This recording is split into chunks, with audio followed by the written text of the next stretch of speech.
So I'll start with an aphorism that was attributed to a number of people. There was a Jewish rabbi that this was attributed to, and there were a number of people who were, the first to this aphorism to be attributed to, and that is that hurt people hurt people. And I want you guys to focus on that because there's two hurts in this aphorism, in this phrase. Hurt people hurt people. There's a comma in between there. All right. So there's two hurts, the same people, but two different types of hurts. So just to kind of elaborate a little bit on that comment, on that phrase, that inflicting pain on people is usually a coping mechanism for people who have experienced significant emotional or physical abuse or trauma. And they perpetuate a cycle of unhealthy behaviors that are painful for themselves as well as other people.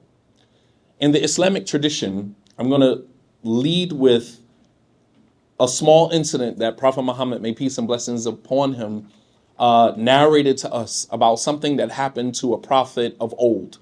He doesn't mention the prophet's name in this narration, perhaps because he wants us to focus on the lesson rather than the personality involved.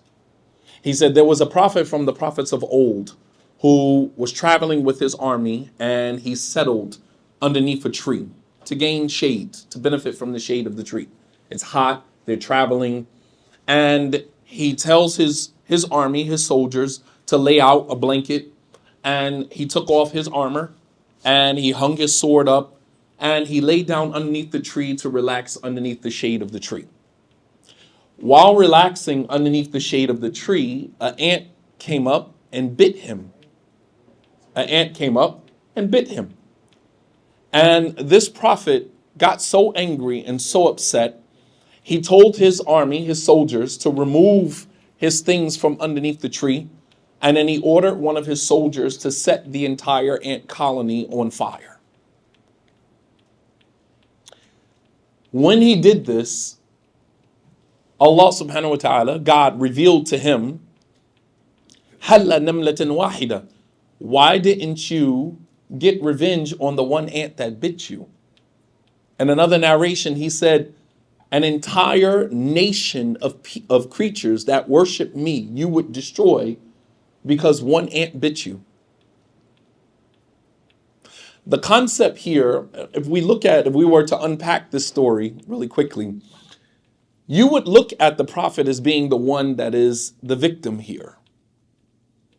But this is the problem with hurt people hurting people, is because you tend to see yourself as a victim and therefore justify the behaviors that you project or you inflict on other people. That is one of the dilemmas of a person who sees themselves as a victim, that I'm justified in the pain that I inflict on other people. When in fact, this prophet was the one that was wrong, because his convenience was an infringement on somebody else's survival.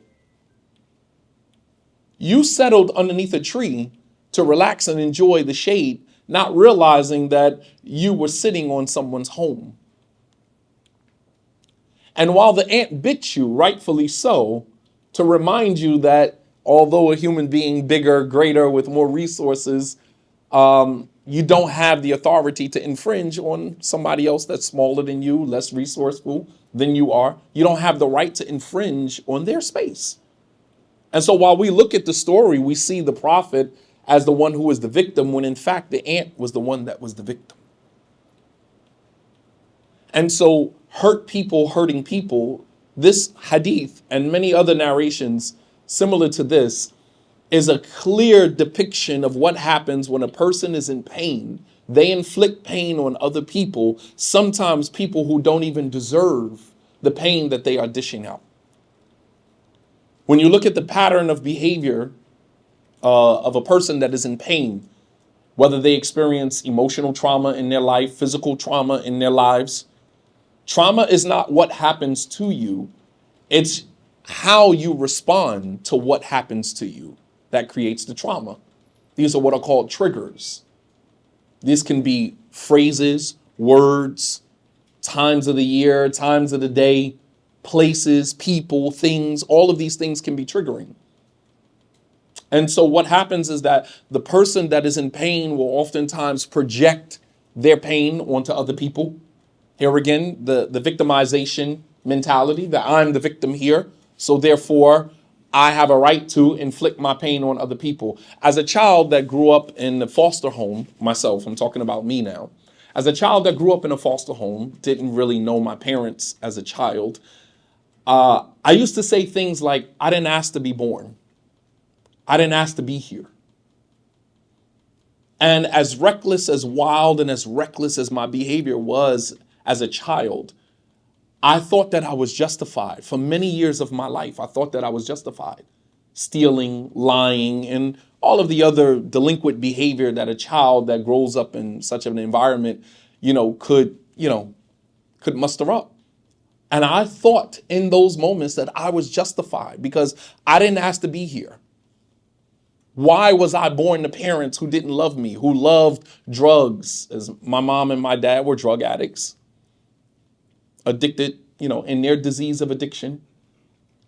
My mentality was, how did they love drugs more than they love me? I didn't ask to be here. I didn't ask to be born. And this creates this victimizing mentality that I'm justified in any pain that I inflict on society because I'm the one that is in pain. But also this hurt people mentality it also produces low self-esteem.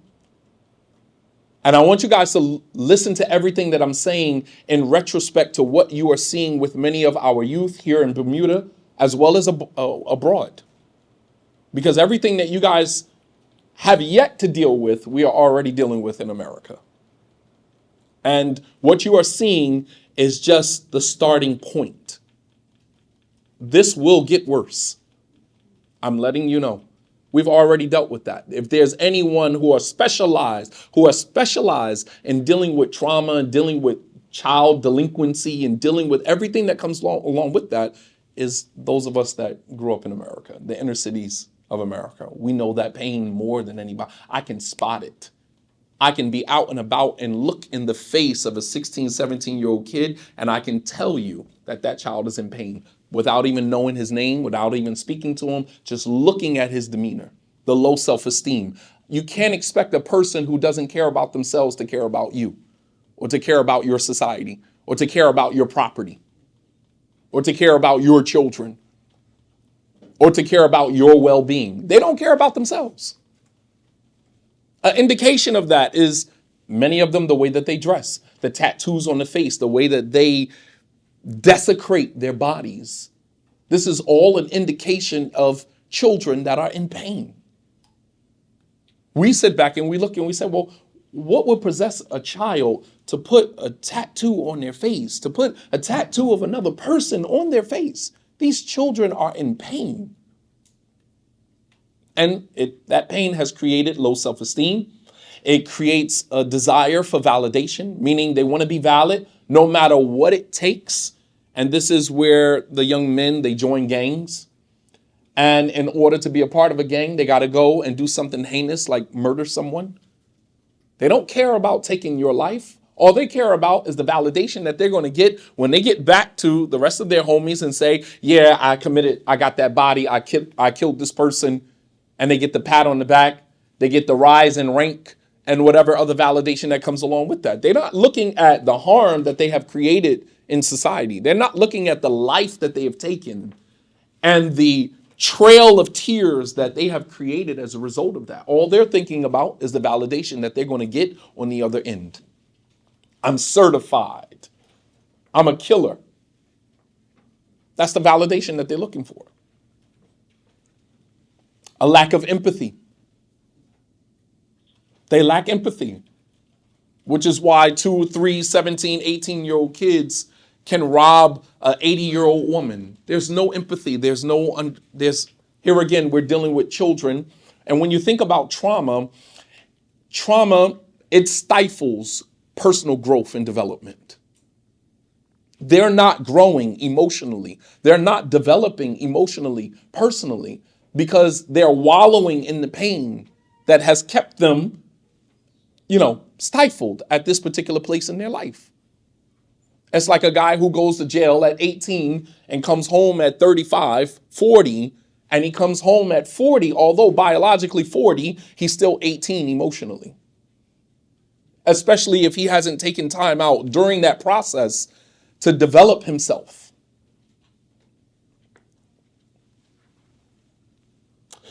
And I think that as a society, we spend more time focusing on the second hurt, which is symptomatic, than we do the first hurt, which is the root cause. As I said, hurt people. There's two hurts there. The second hurt is symptomatic. The first is the root cause. Hurt people. Why are they hurt? What is it that was so traumatizing in their lives that has created this level of pain? But we as a society focus on the second hurt. Hurt people, the hurt that they are inflicting on other people in society. Because we focus on the second hurt because it's more pronounced. It's loud. We can see it. It's disruptive to the harmony and, safety of our society. And we focus less on the first hurt, which is the root cause, because it's silent. It's internal. And we think that as long as we ignore it, then, we don't have to deal with it. That's that person. But the first hurt is worse than the second hurt, because the first hurt is what fuels the cycle of the second hurt. So I'll give you something that Prophet Muhammad, may peace and blessings be upon him, something that he prophesied would take place towards the last days. And in every religious tradition, they have prophecies of last days and things that are going to take place, things are going to happen. Some of those things align with some of the things that we have in our religious tradition in Islam, and some of them don't. So if what I'm getting ready to say, if you have a different religious approach to spirituality, then just listen, just be open-minded and listen, right?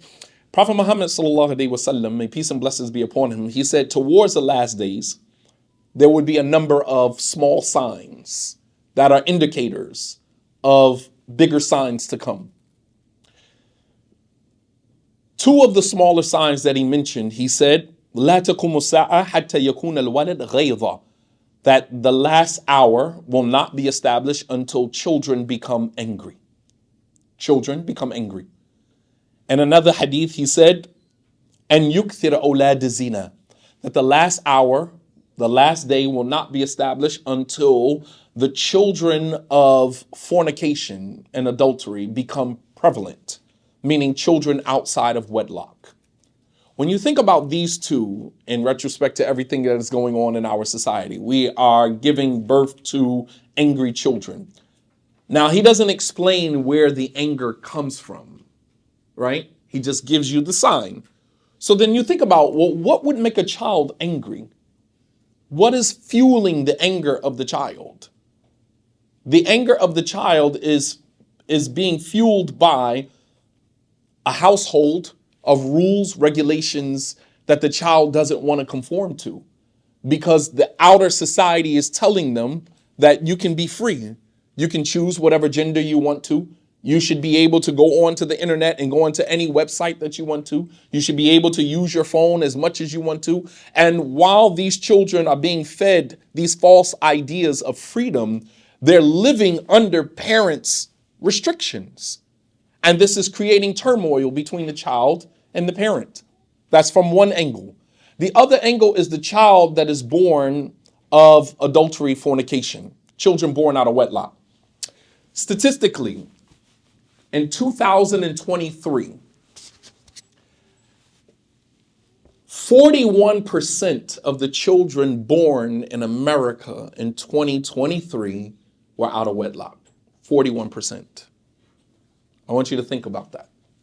That's almost half. That was 3 years ago. 41% of the children born out of 41% of children born in the United States were born out of wedlock. What does that tell you? That tells you that people are moving away from religious traditions. They're no longer governed by religious traditions of being married first before you have children, and all of the other social influences that are creating this type. Now, when a child is born out of wedlock, usually born as a result of a mistake, because the two adults that were involved in that process, they had no intention on having a child.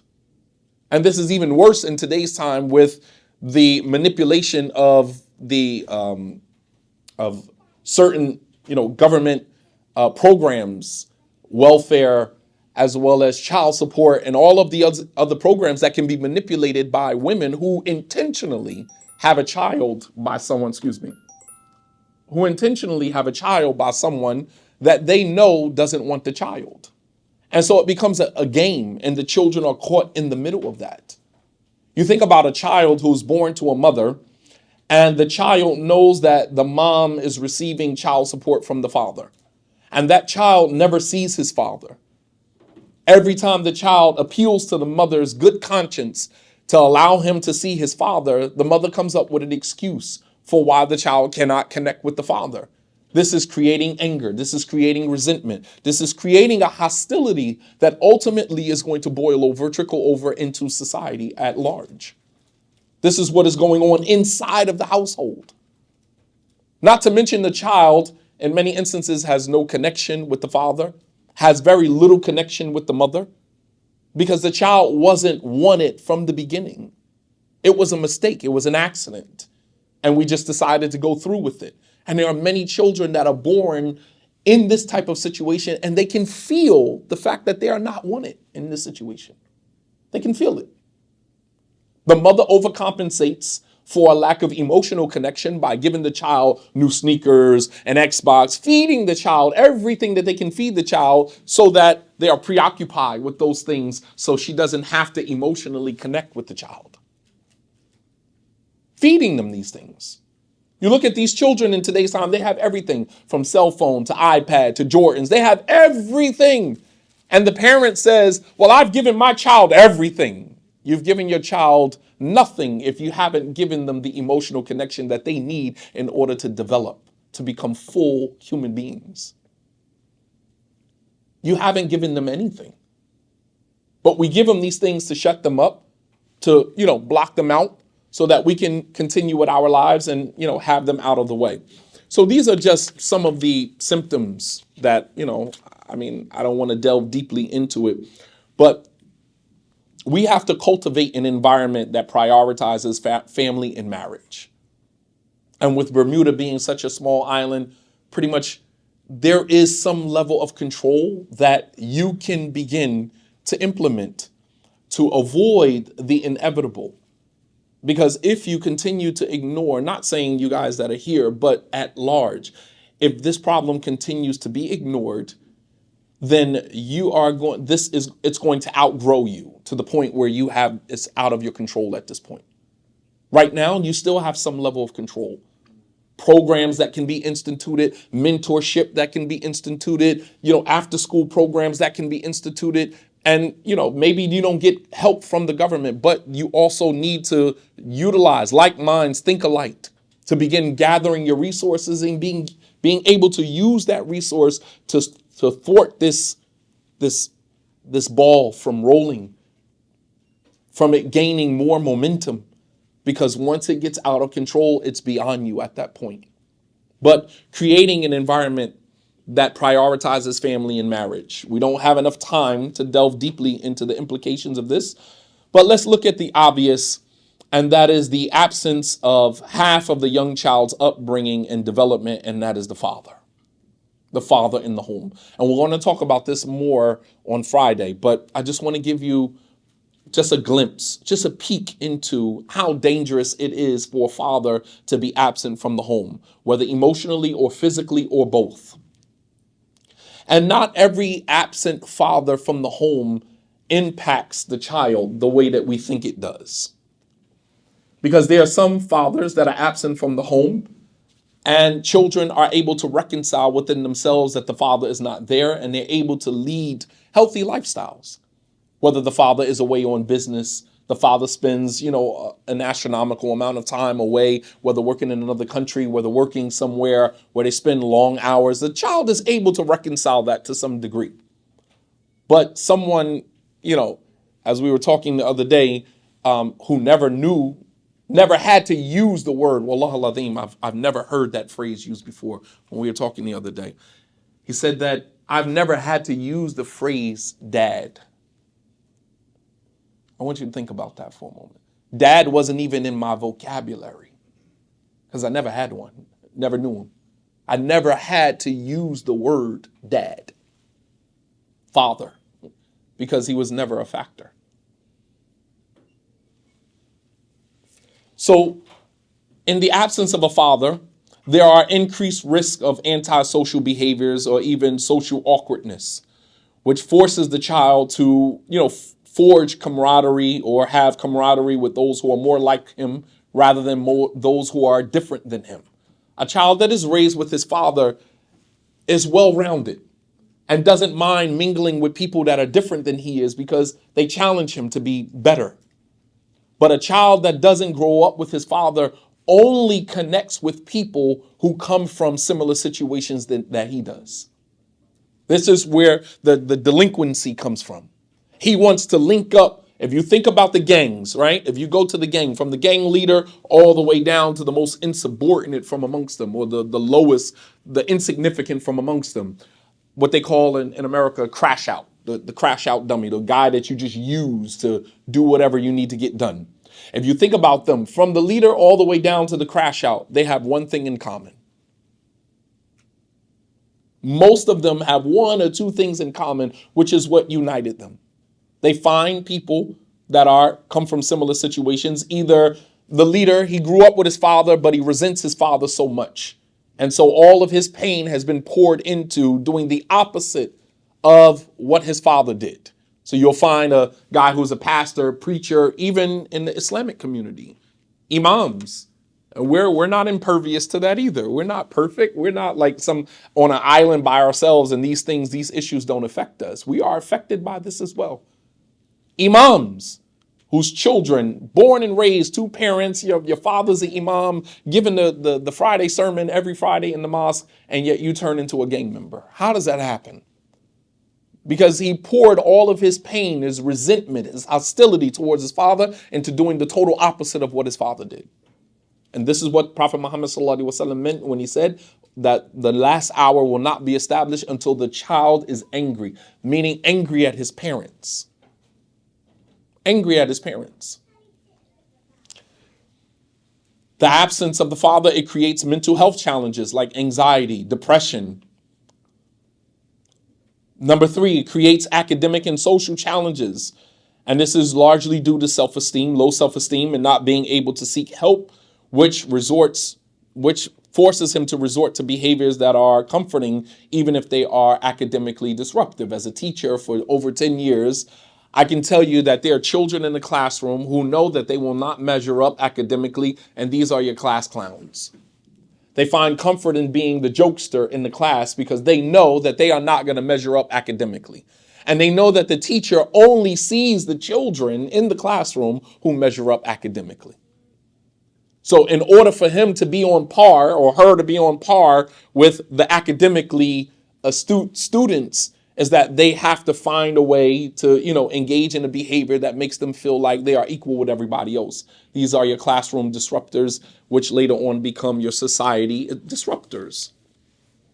Child delinquency, criminal activity, criminal behavior, because there is none to help them deal with their impulses. A child that, resorts to criminal behavior is a child that struggles with impulse control.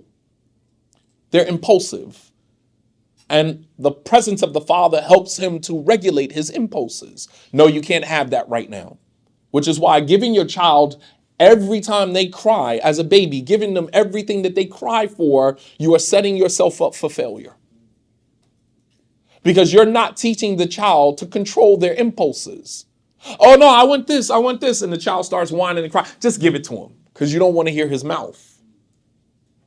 That translates to the child that if I engage in disruptive behavior, I can get what I want.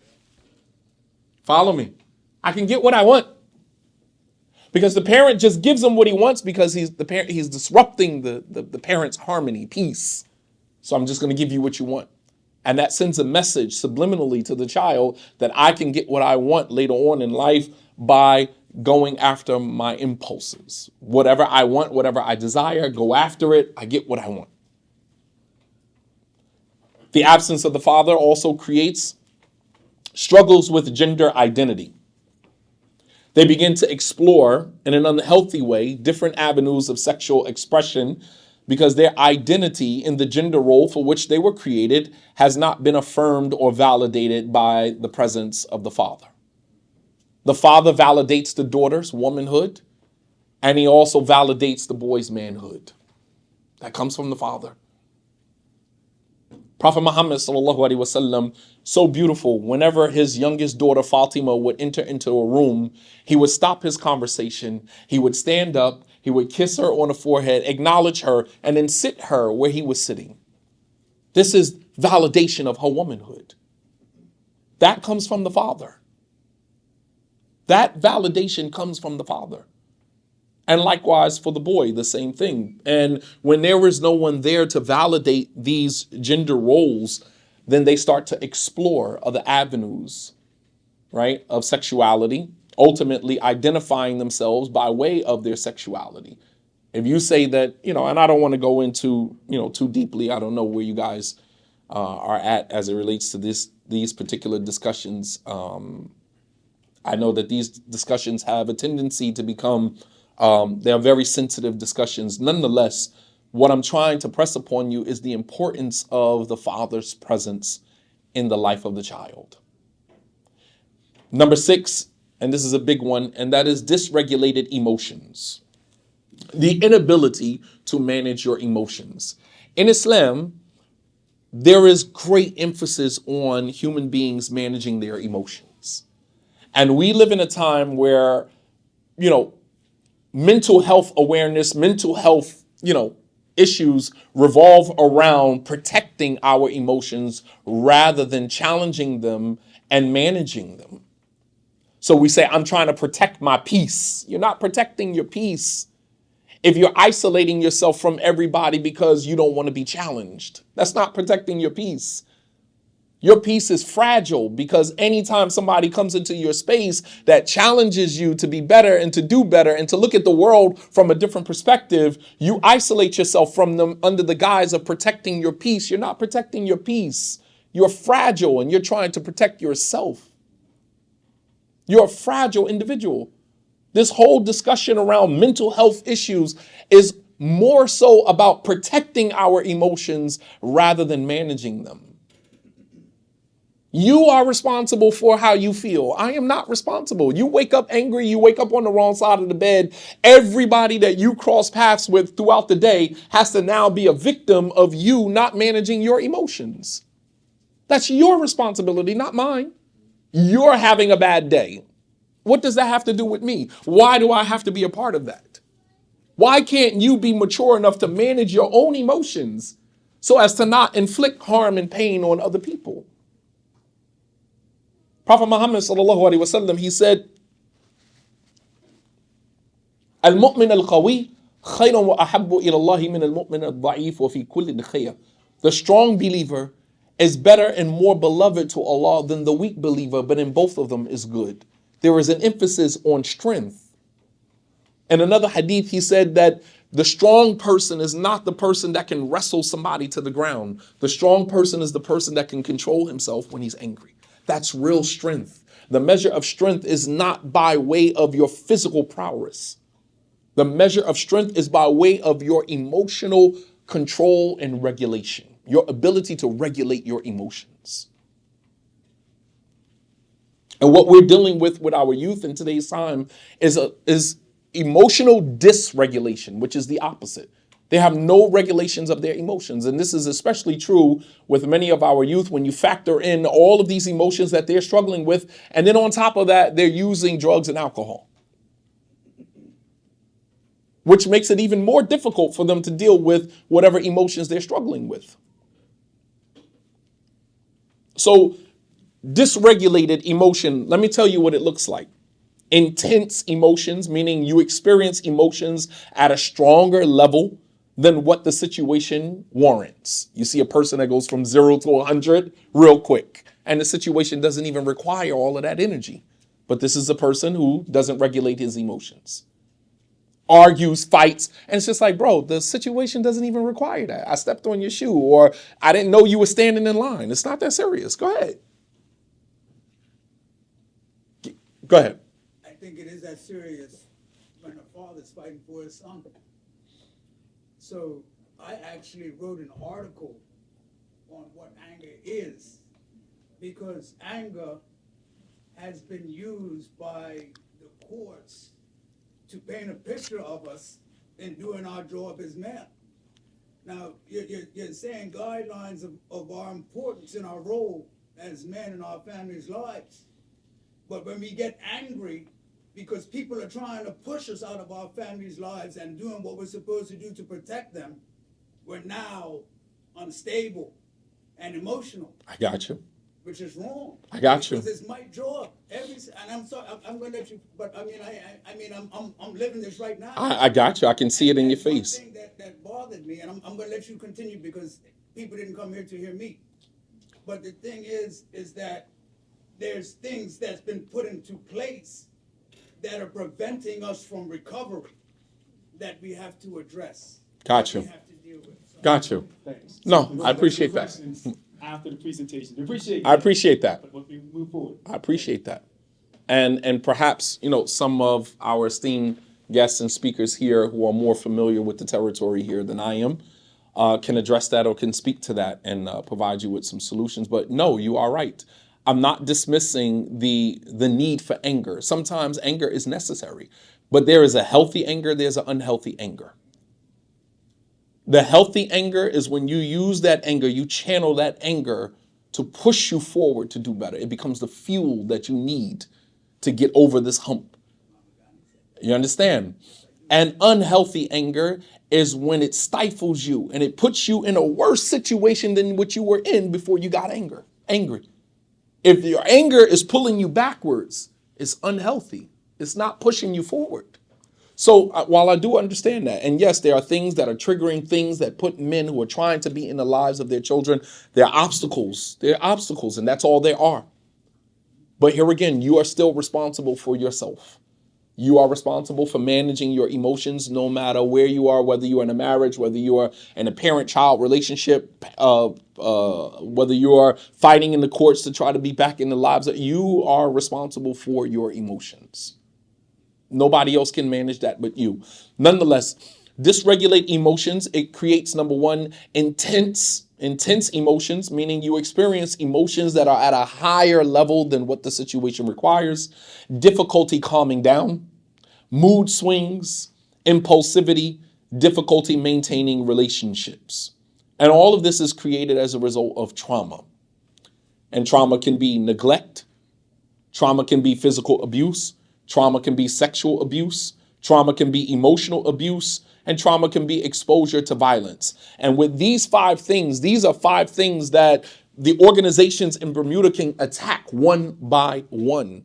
Number one, the neglect, parent neglect. There needs to be an organization that helps reconnect parents with children. Some parents don't know how to connect with their children. Some parents may feel like I've been out of my child's life for so long, it makes no sense for me to even try to connect. But that child is always longing for that connection. Even into adulthood. I developed a very great relationship with my father, may Allah have mercy upon him, towards the latter days of his life. And I thought as an adult, I didn't actually need that. I don't need you right now. I'm an adult. I got kids of my own. I don't really need you. I did.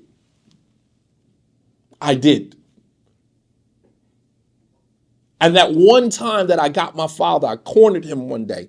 And he said to me, I know that I wasn't a good father. I said, no, you don't have to do that, because it was a very uncomfortable situation. But he said, no, don't stop me, because I need to say this to you. I know that I wasn't a good father to you. And for that, I'm sorry. And he might have said this to me maybe about 3 years ago. I needed to hear that. Even almost 50 years old, I needed to hear that. And I thought I didn't until he said it. And it was just like a sigh of relief. I can breathe now. Some parents don't know how to connect with their children. And so we need professionals to help create that bridge that helps connect the children with their parents. Physical abuse. There are children that have been physically abused, beat relentlessly. I was a product of that as well, growing up in a foster home. My foster father beat me for literally every little thing. And I mean, as a kid, I couldn't understand why. As you get older, you understand that, as a foster parent, I'm not his biological child. So he doesn't look at me and see a reflection of him.